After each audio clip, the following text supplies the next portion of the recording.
Sigh breathe. Slowly breathe in through the nose until your lungs are completely filled with air. Then exhale out through the mouth in a sigh until your lungs are completely empty of air. Repeat 3 times to 5 times. 4 count breathe. Take a cleansing breath in and out through the nose.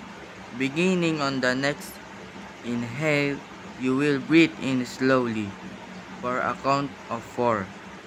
You will then exhale slowly for a count of 4. Repeat 5 to 10 times.